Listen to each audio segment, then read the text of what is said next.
Welcome to Project Further. I'm April Ulmer. Project Further is a resource for the families of girls and youth soccer who have a desire to play the beautiful game at the highest of levels. I'm here in the studio today with my incredible producer, Lo. Hey, Lo. Hey, what's Hey. going on? Another episode. That's it, another one. So, Lo, what are we talking about today? Well, listen, Linda. I'm super excited. Today we're going to get into something that if our listeners are not aware of, they will soon learn enough. Okay. And that is tryout season. Oh, tryout season. Yeah, now y'all are coming out of tryout season. Right. So we just finished tryout season, tryouts. Some teams are still in tryout season, but this is kind of the time of year where you're starting to see, tryouts taking place. All right, well, give us a little update on how tryout season this year was for you guys. Okay, so London just finished tryouts. It's actually about 2 weeks ago she had tryouts. Okay, so the thing about her team, of course, she's playing for the GA, so she's playing in Girls Academy. But despite making that team and playing all season with that team and doing great, got invited to an ID camp, all those kinds of things, she still has to try out. Every year, girls have to try out for the team. So you have to make the team every year, okay? So she had tryouts. It was 2 days, and it was in 2 different cities. So, her usual practices are 2 hours away in Baton Rouge, okay? That's the hub of her Girls Academy team. But tryouts this year, one day was in Baton Rouge, and then one day was in New Orleans. So there were 2 days of tryouts. We went to both, okay, because, you just can't take anything for granted. Yeah. You don't know who's showing up. You don't know, what kind of ballers are going to be there. You got to prepare. You got to go. And so we just, like I said, it would have been easy to say, well, we're just going to go to one of them because they know her, they've seen her play, et cetera, et cetera. Can't take anything for granted. We don't believe in that. So we went to both, and she did great. She got notification she was offered a full-time position again, for the same club. Picked up some new players as well, which was, that's what I was saying. You don't know who's gonna show up, right? Especially as clubs sort of gain notoriety and that kind of thing. And also, I think there's recognition with girl soccer. So, it's growing every day. So you have all these girls and all these players who are kind of coming out to say, hey, I want to be a part of this team too. So that's basically what tryouts is about, is just seeing the level of play for coaches. They can see what talent is out there, who they can work with, et cetera. So nerve-wracking for sure. Even for us, even though I'm looking, I'm like, I think she did great. And I'm asking my husband, how did she look to you? Did she do it? He's just like, calm down. She did great. I was like, okay, whew, So I'm sure parents who've gone through trials before, they've been there, it's anxiety provoking. But I will say, from a parent standpoint, you got to keep that anxiety to yourself. Like you could be in the car, biting your nails, whatever, but don't let your child see you stressing out about it. I think preparation is key. We talk a lot about being intentional, about preparing for tryouts. I think you have to prepare for tryouts the same way you prepare for a game or for anything else. So Yeah. Now, I do this all the time, so you should not be. you throw me a curveball. Yes. Now, I want to go back to the beginning. Everybody knows by now. You love the beginning. I love an origin story. Right. Do you remember, or can you remember, what it was like for you to be in your first tryout season? Because you just mentioned anxiety. And y'all have been in this thing enough now where if you're still getting anxiety today, I know you were a wreck. Oh, my goodness. The first time around. So tell us a little bit about what the first tryout season was like for you. So, my girls have been in soccer for a long time. So, for both of them, they were really young. And this is when they were like EDL. This is just rec, but they're trying out, and there were a lot of kids out there. There were a lot of kids. And, like I've said before, my girls are just kind of, they're athletes, but they had never played soccer before. And so I'm kind of watching them try out, and I'm like, I don't know how they're doing. And the coach who's out there, right, which was the coach that we wanted, right, he's out there, and I swear I didn't see him look at my kid one time, right? But apparently he saw her because she made, but I mean, there's so many kids and coaches, they know what they're looking for, and they're just kind of walking around, and you're just like, did he even see her? Like, did he say anything? And it just seems like, oh, you just never know what to expect with your first tryouts. Not even just your first tryout. Sometimes when you're, like her select tryouts, for example, when she was going from rec to select, I thought she was good. Yeah. I mean, I thought both my girls were good, but then you go to select and you're like, I don't know. I mean, I don't know how they're going to stack up. She's never played select before. I've never seen these other girls out here before, or this coach. So I think definitely it's anxiety provoking when you're early in the process and your kids are kind of just getting going in it. Yeah. But also when you're changing levels. Like you're trying, because I think that, like we said in one of the earlier episodes when we were talking about the pyramid, there's some kids who just stay in rec. They're doing it for fun. They're doing it for recreation. They're doing it for exercise, and they're happy about that. They don't have any aspirations of going, further in it, and that's fine. But obviously, if your child is trying out for select, then they have some aspirations for playing at a higher level, and so it's important to them. And, I think by default, it becomes important to the parents. Like, as parents, we want to see our kids succeed. We want them to have everything they want. Sometimes they're just not ready, though. They're just not prepared, right? And so, so when they start trying out for select, it's like, how they're going to do. And then they made the team. It's like, whew, okay. Whew, all right, good, But every time they try out, every level, it's always, for me, I'm always still like, okay. I think part of it too is, as a parent, you're focusing on your child. Yeah. So you're picking up every little thing that they do, every little mistake that they do. A coach, number one, is looking at all the kids. So he's comparing them. He's not just looking at your child and what they can do or can't do. He's comparing kids, number one. And number two, you never know what a team or coach is looking for. You never know what they need, right? Especially with the level of play that we have, GA, you may have a coach who is looking for defenders. Yeah. He needs a good defender. He's got some good strikers. So your kid can tear it up, but maybe he's not really recruiting for a striker. Maybe he's looking for a defender, or vice versa. You're worried about, your kid, and he's just like, he needs 4 strikers, so you're good.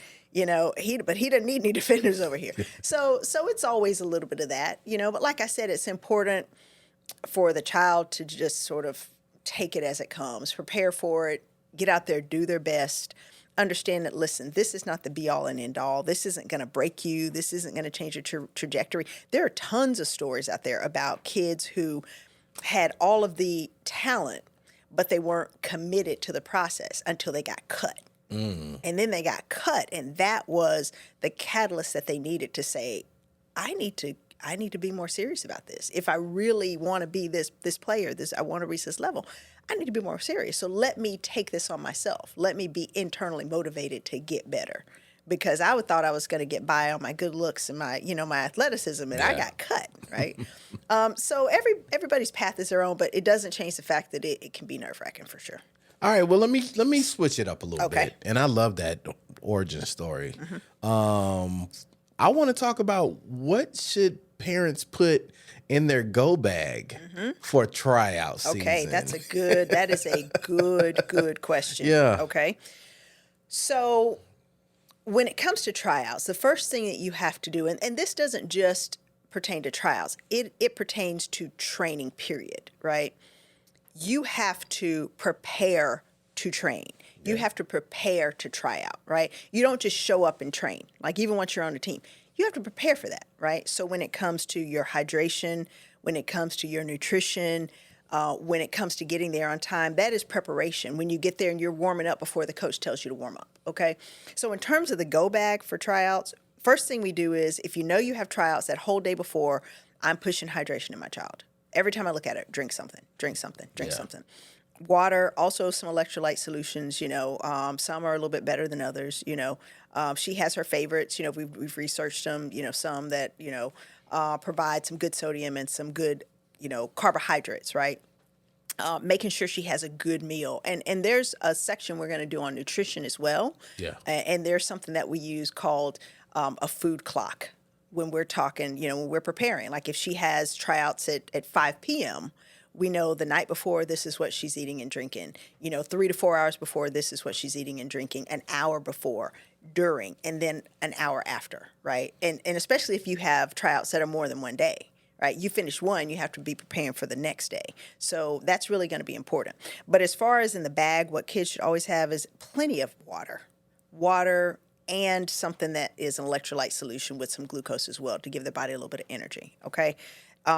Before, like an hour before trial, something that is full of sugar, gummy bears, Skittles, things like that are okay. Applesauce. I mean, a lot of times people are, well, you need healthy food. You need to eat fruit, or you need something that is going to help them to sustain their activity level during tryouts, especially if you have a child who is trying to move from one level of play to the next level of play. You have to fuel your body, because inherently moving from one level to a higher level means increased intensity. Stamina is going to be big. You can have the best feet on the planet, but if you can't last, then, what good are you to the team, right? So definitely having some form of sugar, applesauce, candy, something that they can suck down an hour before practice or training or tryouts even starts, but then also during. When they have a water break, they need to put some candy in their mouth, right? Because they're burning up their glucose. They're Right. burning, you need to get through the second half of this. So that. And then also some potassium is good, a banana, especially before it even starts, an hour before it starts, okay? And then almost equally important is as soon as tryouts or practice is over, you need to get something into them quickly. A favorite of ours is chocolate milk. It's like the perfect thing to drink after training, because it's got some good fat in it. It's got some good carbohydrates in it. It's like the perfect sort of post-workout, post-tryout, food. So those are just some quick and easy things you can grab. Also, things like granola bars are good. Just something that they can eat quickly is going to give them some good carbohydrates, and definitely hydration before, during, after. Now, I didn't hear you mention a med kit. Right. So, like, are there times where cleats may be getting broken in that maybe we need to, none of that stuff? Right. Well, that goes to preparation, right? Like I said, you prepare for tryouts. You prepare for practice. So I'm never going to have a brand new pair of cleats that my kid is going to wear to tryouts. If they have a pair of cleats that they're wearing, they know whether or not those pair of cleats give them blisters or not. So they need to have their moleskin on. They need to have their Band-Aids in the right places. You got to be ready. You know what I'm saying? Yeah. So things like that. So we don't usually travel with a med kit. If my daughter, like I said, if she's struggling with something because she does have, a cut or something like that, then I'm going to sort of pack accordingly based on the situation. But in terms of stuff like that, I don't tend to have that. And also because they'll have trainers on site depending on the level of play, at all of our games, a lot of our practices, you have trainers in the area. So if there's something that you need, whether it's some KT tape or you need some icy hot or something, then somebody will have it usually. And parents usually will have things like that too if you need it. So let me ask you this then. Mm-hmm. What do you feel like give me two items that most people don't realize how important they could be to the success of your child during tryout season? Oh gosh. Couple items. Come on. 2 items, like physical items. It could be or... you tell me. Two items that, could make or break a good tryout. Okay. 2 items. I will tell you, in terms of items that we value. Yeah. For tryouts and also otherwise, right? Number 1, equipment, right? I think that sometimes equipment gets undervalued, especially if you're not used to a higher level of play. Do you know what I'm saying? I do. Like cleats aren't just cleats. You know what I'm saying? So understanding, getting a good pair of cleats that are good and broken in, making sure that if your child has a favorite type of cleat that they do well with. And we tend to use, higher level cleats because, you can have a certain brand and then you have the ones that are for academy or the one, and then you have the higher level ones. So whatever you sort of your family can do to get the best equipment, within reason, what I'm saying? I think that's important because there's a whole science behind that. You know what I'm saying? As far as what your child performs best in. So leading up to tryouts, you need to be intentional about thinking about that. Like, okay, how are you with your equipment? Do you have your favorite cleats? Tryouts are in a month. Yeah. Let me see your cleats that you love. Oh no, these don't have any studs on them. We got to get you some today, and we need you in the yard or in at the pitch, the local pitch, breaking them in, taking some shots on goal, doing that thing. So making sure that you plan for equipment, I think, is important, especially like your cleats. The other thing, I think we just touched on it. Yeah. Just, nutrition. Nutrition is one of those things that in all the years of rec, select, no one ever told us how to eat. Yeah. No one ever told us about the timing of food and drink. Just drink plenty of water. I'm like, yeah, it's 100 degrees. It's South Mississippi. We're good. We got that, Yeah. But the other aspects of it, not just eating, but the timing of eating based on what your body's going to need throughout this process. So I think those are the two biggest things. Everything else you can be flexible about. Like we don't have a favorite shirt or favorite jersey, that gives us superpowers. We don't have,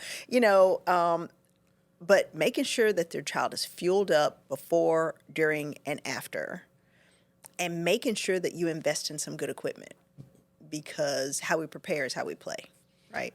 Yeah, I like that. And I'll let's do this because I do like the technical side, and those are great tips. As a soccer mom, what is something special you do to try to eliminate anxiety within your kid to have a good tryout? Like, have you found anything like as a mom that you can do that maybe London or your oldest loves that maybe you put in their soccer bag, or it's like something like breakfast that may be a little inspirational quote? Like, what are some things that you find yourself doing to help, calm them down? Calm it down. I found that with my particular child, and like you hear me talk about the temperament of the child a lot. Yeah. I have two girls. They're only 2.5 years apart, and they are worlds apart in terms of their personalities. Like you can't approach one the way you do the other, right? Yeah. So I think meeting their child where they are in terms of kind of their love language, right? Like for Evan, my oldest, her love language is physical touch. I physically have to throw my arms around her, and that's all she needs. I hold space for her. If I sit there next to her and I'm touching her, that's all she needs. London is like, she doesn't really want me touching her, right? So I can't be hugging on her. I'll stress her out, right? But what she likes words of affirmation. That's the kid she is. So, and she's also a sugar bug. She gets that honest from my husband. She loves sweets, right? So what I do is I find something that I don't let her have regularly, like her favorite candy or favorite little snack, and I'll put that in her bag. I'll get that for her, and I won't just hide in her bag. I'll make sure she knows I got this for you, right? So she knows it wasn't by accident. It wasn't like left over from last time. I was being intentional, and I'm saying, hey, I got this for you, and leave it there, right? Yeah. Because that way we're kind of both getting what we want. Like I'm making sure she's fueled up, she's got what she needs, and she feels special because I didn't just choose some random gummy bears when she hates them. I got this for you. So that's what I do. The other thing about London is London doesn't really want to talk a lot about it. She just gets out there and she does it and she performs. And if she has any level of anxiety, she doesn't really show that. What stresses her out is when I'm sort of harping on things, right? So when I give her that little candy, I just say, I got this for you. Now, don't eat today, put it in your soccer bag for tomorrow and leave it there. Don't make a big deal about it like, hey, this is for your tryouts because you're going to need it and I know you're going to do great. Just here you go, right? And she understands, right? So that's something I do. The other thing with this particular child that I do is I talk about the fun of it. Yeah. Right. I'm like, are you excited? It's going to be fun, right? And she's like, yeah. It's like, okay, anything you need? No, I'm good. Okay. And leave it. Yeah. Leave it. Because she is this is work. This is like her job, right? It's a labor of love, like we always talk about. It is child driven. Like everything that we do is based on what London says she wants to do, and not only what she says she wants to do, what she shows us, because she puts in the work, consistently without complaint, and she loves it. So we don't have to harp on that. This is like I'm putting in my work. I'm doing my thing, right? And she's a soccer player. I don't know what it's like to be out there, right? Right. So not sort of harassing her about it, just saying, hey, excited about seeing you play today, all right? Those things really work best with her. And then afterwards saying, I love watching you play. That was so fun. That's good. That was so fun. And leaving it. If there is something that she brings up that she's frustrated about, because there have been games where she's frustrated, like we should have won that, because she's a competitor, right? She's a competitor. At the core. Oh, at the core. You know, that's what drives her. She's a competitor. So if she gets in the car, she's like, we should have won that game, and And then sometimes we just talk about it. I'm like, okay, well, but you played hard. You did great. Sometimes we win, sometimes we don't. What do you feel like you wish would have gone differently? Not what would you have done differently? Yeah. Or what should Sally have done differently? Like, we never deflect and we never put blame on other people. What would you, and I don't blame her either. Like, there are going to be games when and tryouts where it just didn't go great, right?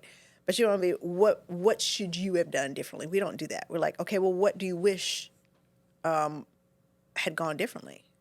Like, what did we learn from this? Like, what next time? What do you think we should think about maybe doing? That kind of thing. And so that allows her to vent without escalating the situation. So even with tryouts, you'll have kids who, depending on how they're built, they'll be really nervous and they may talk to you about it and then do a lot of listening and just let them vent and encourage them, right? And then also, especially if it's a child that's really trying something new, and as a parent, you really aren't sure if they're going to make it or not, if they're going to make the team, then preempt that by saying, listen, you did great. I'm so proud of you for having the courage to try it, right?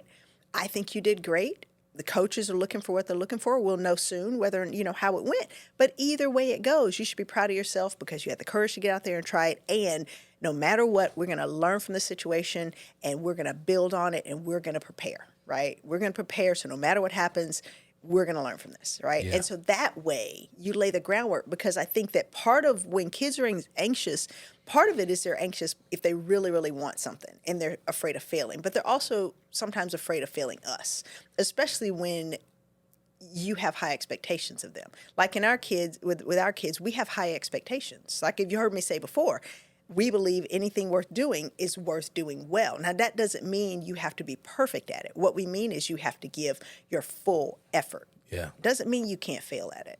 And so sometimes kids will interpret that as, well, mom was so, she was so wanting me to make this team and I didn't make the team and I know she's disappointed. I could see it. And you're just thinking like, you're more disappointed for your child, right? Like you're just like, I'm not playing soccer. I hate it for them because they really want it.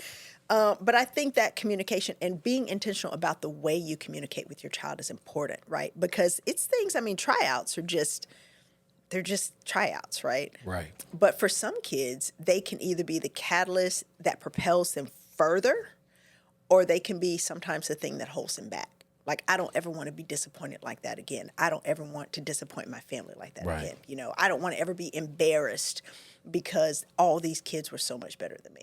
I've had, parents who will say, friends of ours, it's like their child's maybe trying out for a higher level team and they were in the bathroom crying before tryouts.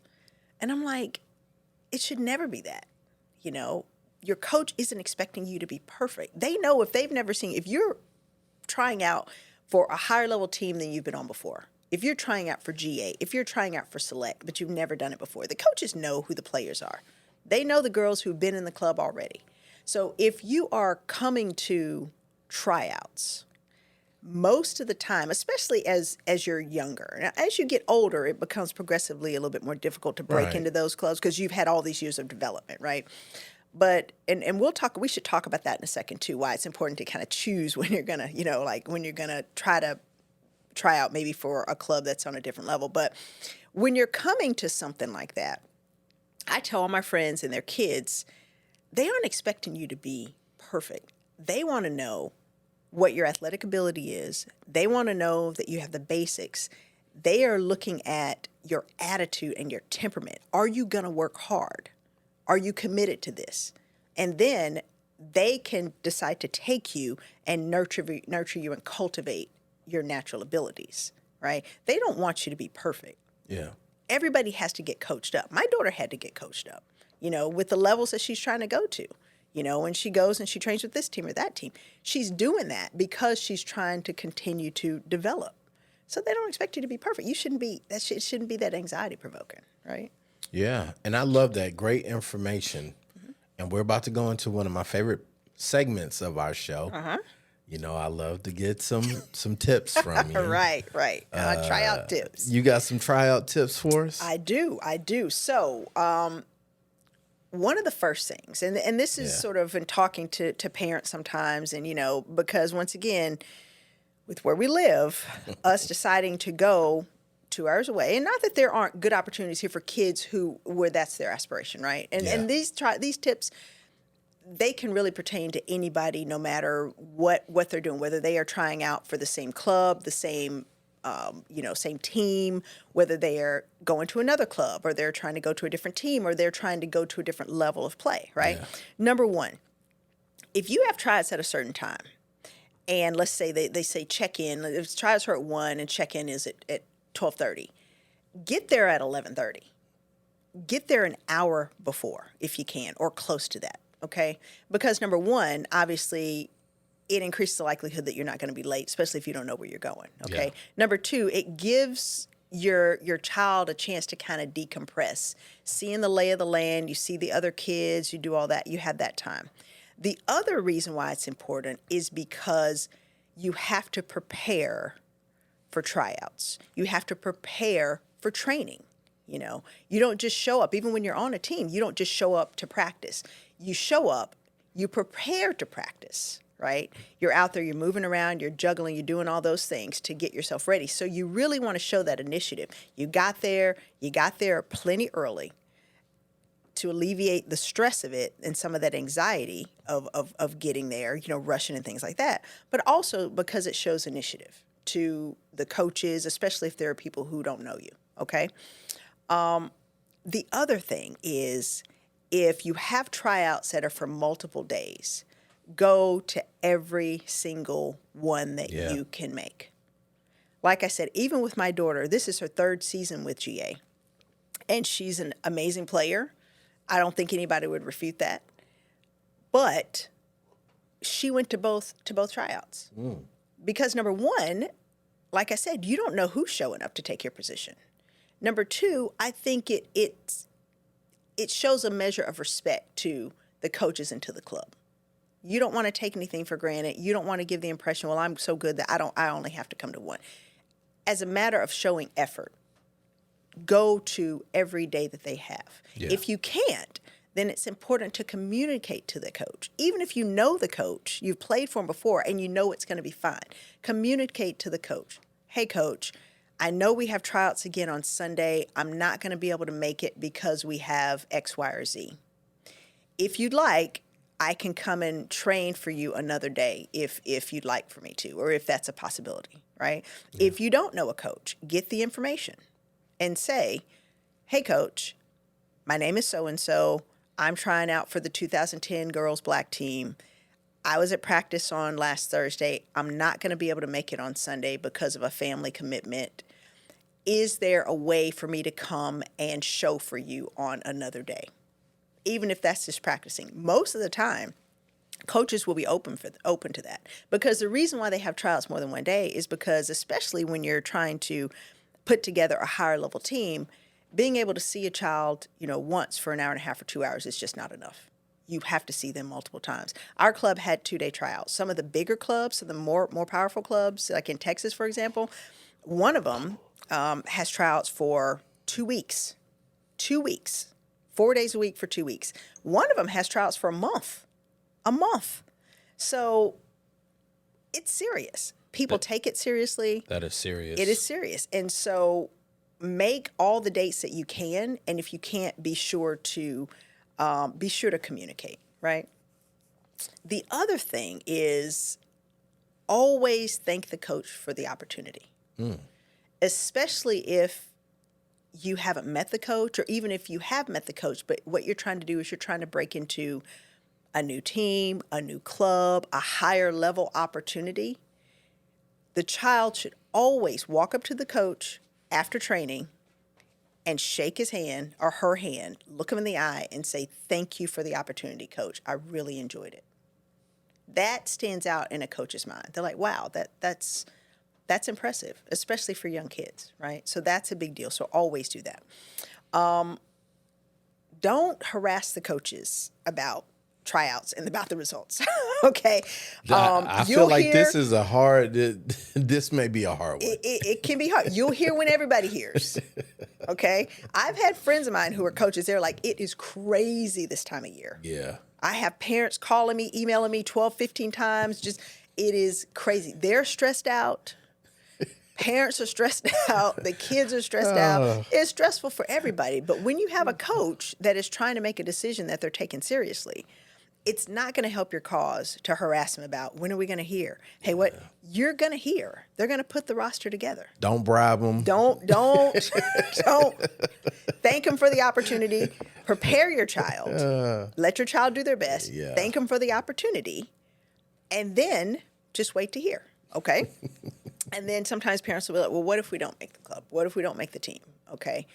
It happens, right? The biggest thing is you don't want to burn bridges. You don't want to burn bridges. And this goes kind of both ways. I've seen it where kids don't make a team. Yeah. And then the parents will lob a grenade on the whole process. They'll like fire off an email or do. And coaching, that's a small community. Wow. That's a small community. And I've had multiple coaches tell me, it's like, listen, we call. Yeah. You could be moving states and you're trying out for a club and we're interested in this player, but we're going to call your old coach. We're like, tell me about this kid. Tell me about this family, right? Because nobody wants to bring that toxicity into a club. You can be the most talented kid to ever lace up a pair of cleats. But if you're bringing toxicity to a club, that's going to be counterproductive, right? So you don't want to burn bridges if you don't make it. I've seen kids walk away from one opportunity for a better opportunity and burn that bridge and not thank that coach for what they have brought to the table thus far. It may not be where you want to land. It may not be where you want to be, but it never hurts to kind of to say thank you, right?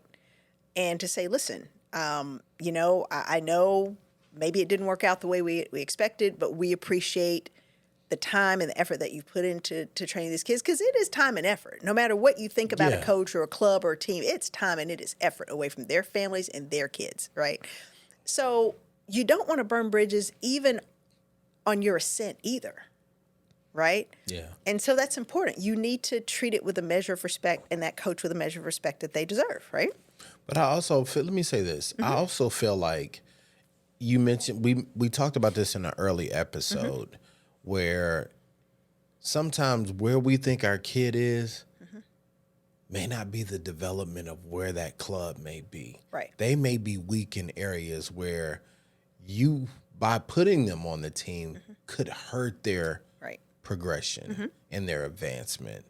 So I love that you are bringing that tip out, because a lot of times coaches can see something that we have missed, but they, can give you guidance and to correct it.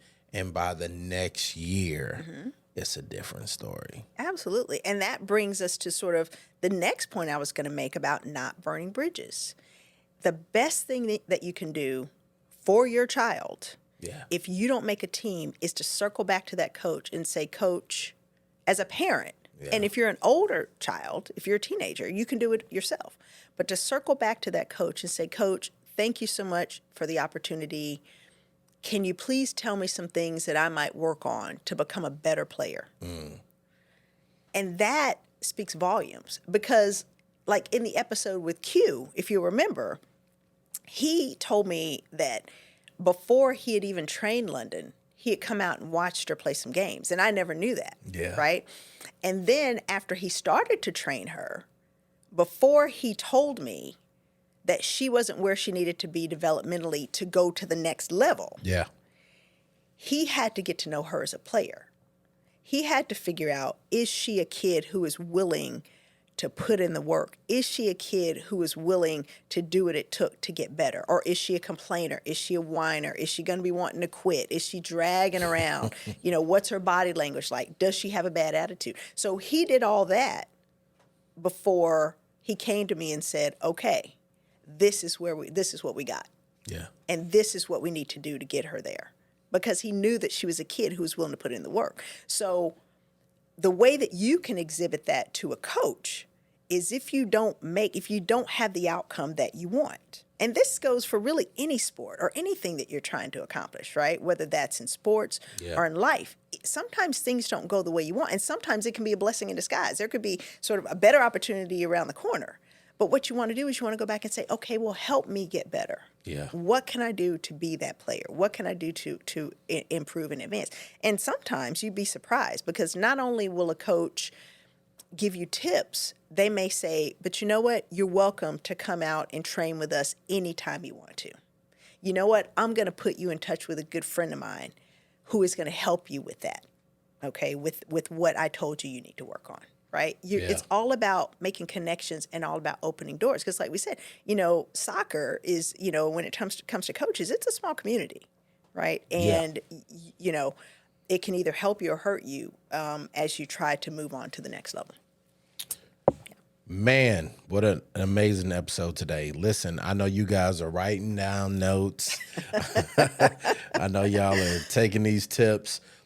Because the objective always is for our community to grow, for you to position your kid in the best position possible, the best pathway possible to a successful career in soccer. And I love these breakdowns. Y'all don't forget to go back and rewind. Take these notes. These are real-time experiences that y'all are getting from Dr. Omer and her family, but also share it with someone. Sharing is caring. There's very little information in this part of the journey, which is why we're taking time to do this. And, we don't want to be selfish. We want to make sure we're sharing that. So make sure you subscribe, like, and share. And invite somebody in the community. If you have a tip that we missed today, don't be afraid to put it in the comments. Let somebody know your experience and journey. And Doc, you want to take us out? Absolutely. Don't forget to keep pushing, keep striving, always further. Always further. Till next time. Till next time.